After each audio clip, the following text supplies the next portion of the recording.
Now, fetal hemoglobin, the partial pressure of oxygen in the fetus's blood is going to be a little bit lower than the mother's blood, as you would probably notice if you weren't exposed to the outside atmosphere, you know, ever. Fetal hemoglobin is going to be able to combine more readily with oxygen than maternal hemoglobin, adult hemoglobin. That indicates that it has a higher affinity for oxygen.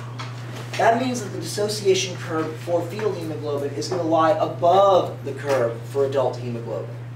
That's going to be a slight left shift and up shift. It's going to be very slight, it's going to be very minor, and it's going to be a left shift, a left up shift. So we're going to talk about myoglobin. That myoglobin is going to be a red pigment, it's reddish brown actually, and that combines reversibly with oxygen. It's found inside these cells, particularly in myocytes, muscle cells. That's made up of one polypeptide, one heme group, and that can combine with one oxygen molecule. Oxymyoglobin, oxyhemoglobin, remember, was hemoglobin with 4 oxygens, which has 4 heme groups. So oxymyoglobin is myoglobin with 1 oxygen bound to it. It's extraordinarily stable. It's not going to release that oxygen unless you are in extraordinarily dire circumstances. So the partial pressure of oxygen around that myoglobin is extraordinarily low. So that means that myoglobin is pretty much always going to have a higher saturation percentage than hemoglobin given the same partial pressure. The only time it's not going to have a higher partial pressure, percentage saturation than hemoglobin is pretty much at 0 millimeters of mercury, where they're going to have the same percentage saturation of 0. Now, that means that myoglobin is going to act as an oxygen storage molecule. It will store that oxygen for use by the muscles in low oxygen partial pressure environments. So that means that myoglobin is that reserve molecule. So this is myoglobin. It's our single polypeptide chain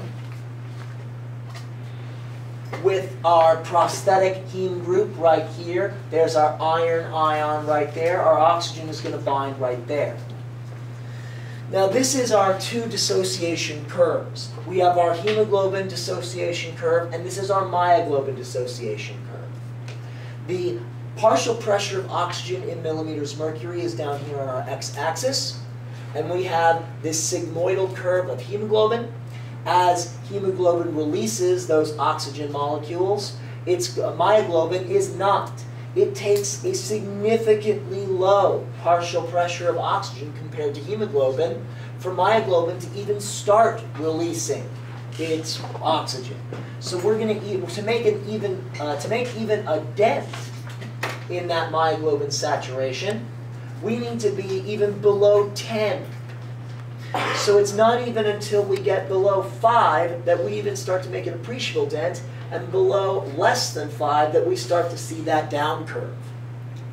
Now, that sharp drop, I mean. So, what's going to happen at high altitudes? Because at oxygen concentration in the atmosphere, the actual concentration of oxygen, is going to be about 20%-ish. It's going to be about 20% concentration. That means your atmosphere, out of every 100 every 100 molecules of air, 20 of those molecules are going to be oxygen molecules. And the other 80-ish% of them, 79 about, is going to be nitrogen molecules. So, but partial pressure is really what determines the saturation of oxygen on hemoglobin. And altitude is going to matter immensely for what partial pressure we're dealing with. So the partial pressure of oxygen in the atmosphere at sea level is going to be about 20 kilopascals. And in your alveoli, it's going to be about 13 kilopascals at sea level. Hemoglobin is almost completely saturated with oxygen at sea level.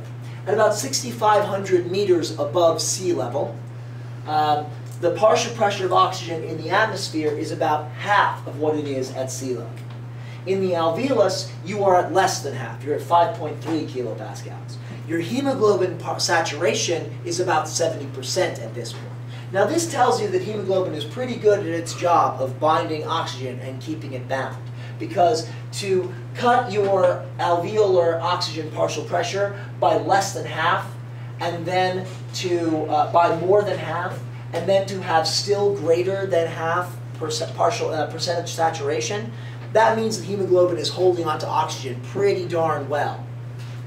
All right, in the lungs anyway. But effectively what's happening here with 70% saturation is you're going to experience altitude sickness, especially if you're going from sea level to 6,500 meters real fast. If you're doing that in like a day, then you're probably going to have an altitude sickness, which has the symptoms of increased rate and depth of breathing, so you breathe faster and deeper at the same time. So try breathing faster. I'll wait. Now try breathing deeper. I'll wait. Now try breathing both faster and deeper at the same time. Yeah, audience participation wasn't necessary, but if you passed out at home, I'm not responsible. All right. Now, generally, you're going to also experience with altitude a feeling of dizziness and weakness that's not from breathing faster and deeper at the same time. Now,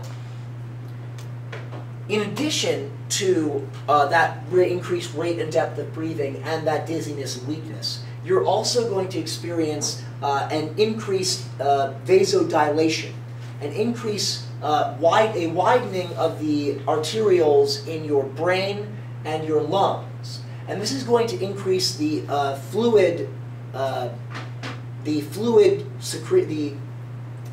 leakage into your brain and lungs. So you're going to get edema on the brain, and that's going to cause sort of a disorientation and fugue state. And it's also going to cause a sort of a difficulty breathing, a chest congestion-like state. So you're going to have an even tougher time breathing, despite all this increased rate and depth. So it's generally not a good thing to go from low altitude to high altitude very quickly. So that's your difference. Now, effectively, you're going to need supplemental oxygen above 12,000 feet. And this is why the oxygen drops from the ceiling in airplanes if they experience a loss in cabin pressure. That's why airplane cabins need to be pressurized above 12,000 feet, because there is not sufficient oxygen partial pressure in the atmosphere for you to breathe sufficiently well, for you to oxygenate your tissues sufficiently well. Now, if they experience a loss in cabin pressure, where the air in the cabin leaks out the sides, then pure oxygen is going to flow through those masks that drop from the ceiling, and you're going to get 100% pure oxygen. Now, the pressure of the atmosphere you're breathing is not going to increase, but the percentage, the concentration of oxygen in the pressure that you are breathing in is going to increase. So your partial pressure overall should go up. And it might be enough to keep you from getting loopy and discombobulated and overconfident. Overconfident enough to jump out of the plane, miss, hit the door, and then fall to your doom. Now, if you don't go from 0 to 6,500 meters in like a day, then there are some changes that accumulate in your body over time. This is called acclimatizing to your environment. Acclimatizing to high altitude results in an increased number of red blood cells forming. So in order to carry enough oxygen, you're never going to have more oxygen by percentage in the air. You can't change the Earth. You can change yourself, but you can't change the Earth. At least not alone. Now, you're going to have about 40 to 50 or 50 to 70% increase in red blood cells over time. So you'll have more red cells floating around. More red cells will allow for more hemoglobin to take up more of that oxygen. So even at 70% saturation, you'll have 50% more cells to carry that 70%. So you'll have 150% of 70%. So that's actually 105% of what your saturation's percent, 105% of the oxygen you were carrying before. So you basically make up for the difference by having more cells. And over time, this is for the tourists, by the way. This is a couple of weeks to a month or so. If you spend years and years and years at these high altitude environments, these high altitude, low oxygen environments, you're going to develop some physiological changes. A broad barrel chest. Normally you have an AP diameter, an anterior posterior diameter. So the anterior moving from here to here is about 1 hand width. Then the posterior, the anterior of your chest, excuse me. The anterior facing of your chest is about 2 hand widths. And then the posterior diameter from anterior to posterior is about 1 hand width. So 2 to 1 ratio. So a 2 to 1 ratio is what's normal. If you end up with a 2 to 2 ratio, that would be a barrel chest, where you have basically a complete rounded chest. That rounded chest increases your lung capacity overall. And that means you have a larger lung, which means you can hold more air, which means you can have more blood vessels, which can carry more oxygen, which could allow you to exchange more oxygen anyway, excuse me. Now, another thing that can change is you can increase the size of your right heart. Increasing the size of your right heart allows you to increase the rate of flow, increases the pressure on the right heart, from the right heart to your pulmonary system, increasing the rate of flow through the lungs, increasing the amount of blood that can move through your lungs, and therefore increasing oxygenation to your tissues over time. So you can get the blood to your lungs faster. Eventually, over time as well, those extra cells can start to be packed even more full with hemoglobin. So your red cells will get redder. Now, let's talk for a moment about carbon monoxide. Carbon monoxide is a poison. Carbon monoxide is carbon and oxygen, just a single carbon and a single oxygen. Hemoglobin has a higher affinity for carbon monoxide than it does for oxygen, about 250 times higher affinity. And when it combines with carbon monoxide, hemoglobin does, it forms carboxyhemoglobin. Now, hemoglobin can combine with a couple of different compounds. It can combine with hydrogen ions to form hemoglobinic acid. It can combine with carbon dioxide to form carbaminohemoglobin. It can combine with oxygen to form oxyhemoglobin. And now it can form with carbon monoxide to form carboxyhemoglobin. This is the first time that carbon monoxide is the only time that something can displace oxygen directly from the heme group. Both in hydrogen ion and carbon dioxide's case, you are interacting with the actual polypeptide.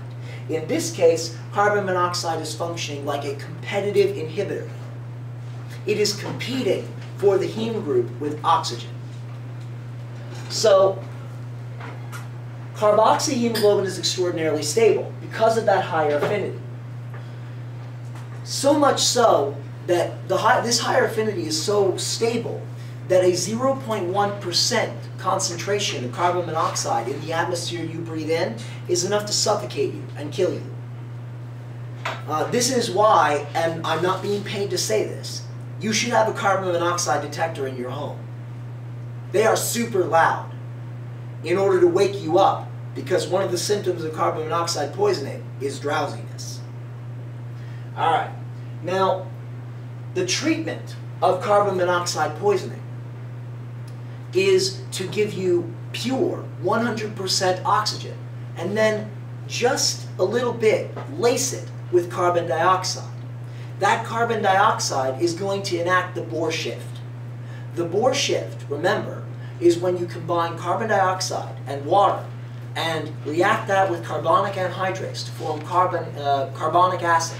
That carbonic acid dissociates into hydrogen ions and hydrogen carbonate ions. Hydrogen carbonate ions leave the red blood cell and are exchanged for chloride ions with the chloride shift. That hydrogen ion is going to bind to the hemoglobin molecule and form hemoglobinic acid. Hemoglobinic acid has a reduced affinity for oxygen. It also has a reduced affinity for carbon monoxide. So you are reducing the affinity for the substrate and the inhibitor together. So effectively what you're doing is you're making it easier for hemoglobin to release carbon monoxide and making it easier for that pure oxygen to displace the carbon monoxide. All right? Cut the video.